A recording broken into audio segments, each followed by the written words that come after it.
Hello, this is Chef John from foodwishes.com with garlic rice roast chicken. That's right, we've done chicken next to rice, and we've done chicken on rice and in rice. But I believe this is the first time we're going to reverse that. Or as we used to say back in the early 90s, flip the script and do the rice in the chicken. And no, not stuffed in the cavity. This experiment involves stuffing the rice under the skin, and the results really were spectacular. So with that, let's go ahead and get started with what originally inspired this video, and that was about 1.5 cups or so of cold white leftover rice. From some Thai food takeout, if you must know. And to that, what we'll do is add a whole bunch of freshly crushed garlic, or very finely minced. We will also add some freshly chopped chicken-friendly herbs, which in my case were thyme, rosemary, and parsley. Sorry, sage. And then we'll season that up with some freshly ground black pepper, plus a generous sprinkling of kosher salt, as well as a little shake of cayenne pepper. And then last but not least, a fairly significant amount of melted butter. And by the way, if you melt butter in a pan and then let it sit there, as it starts to cool, it kind of forms a flaky crust on the top, which I only mentioned to explain that weird-looking flaky crust on the top.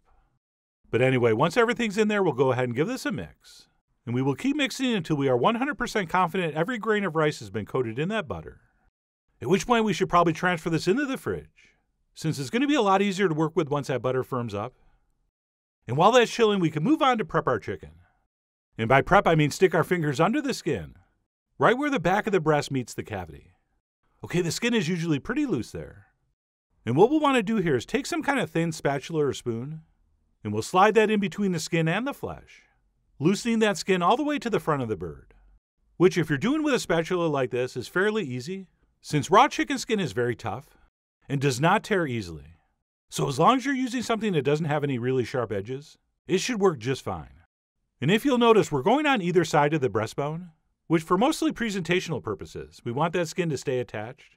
And that's it. Once our skin has been successfully and thoughtfully loosened, we'll go ahead and transfer our chicken into a lightly oiled, oven-safe skillet or roasting pan. Alright, I prefer a pan since it's easier to make a pan sauce later, but as long as it can go in an oven, you're fine. And then what we'll do is pull our cold garlic rice mixture out of the fridge, and we'll proceed to stuff as much as we can under the skin over each breast.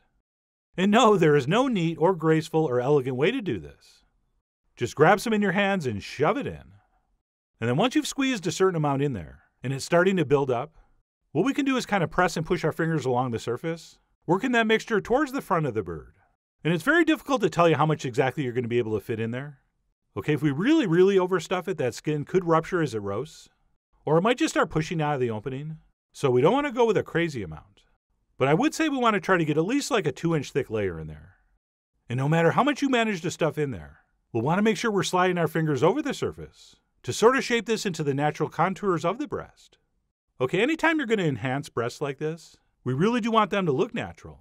So you may need to do a little bit of shaping.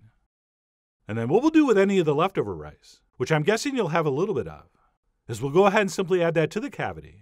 And of course, any of that garlic rice that's fallen into the pan should be snatched up and also placed in the cavity.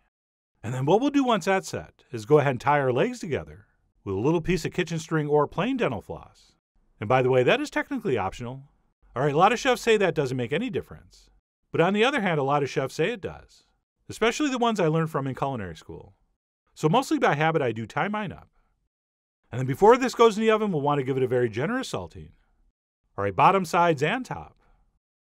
And that's it. Once the outside surface has been sufficiently seasoned, we'll go ahead and transfer that into the center of a 425-degree oven for about an hour, or until your bird is what you would consider safely cooked.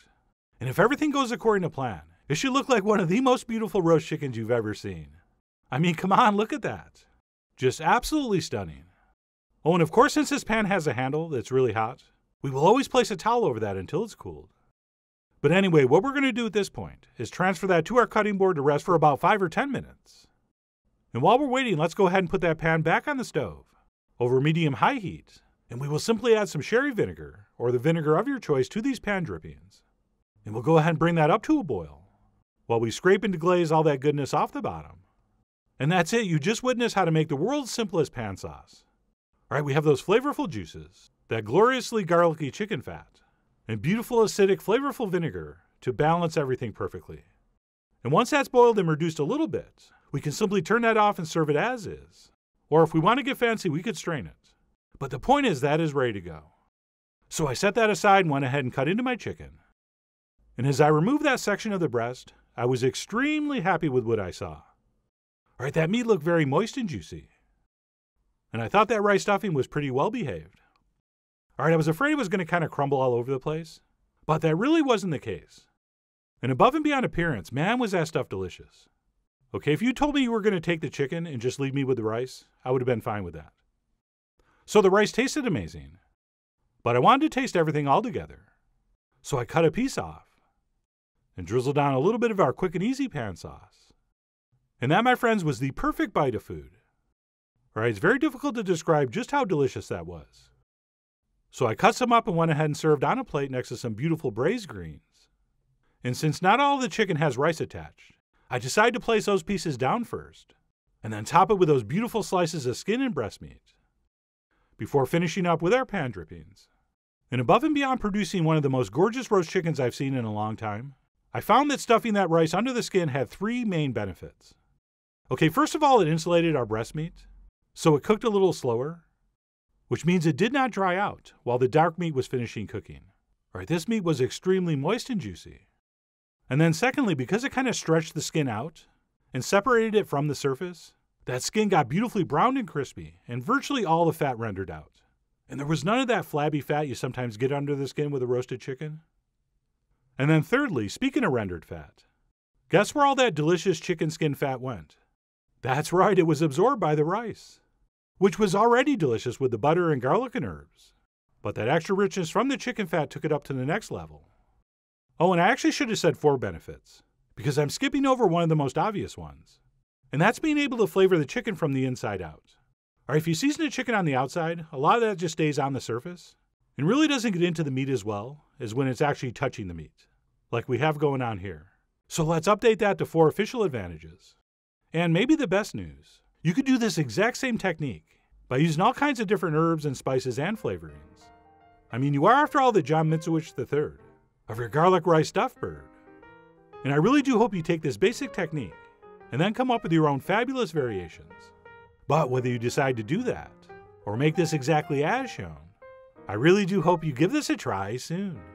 So please follow the links below for the ingredient amounts, a printable written recipe, and much more info as usual. And as always, enjoy.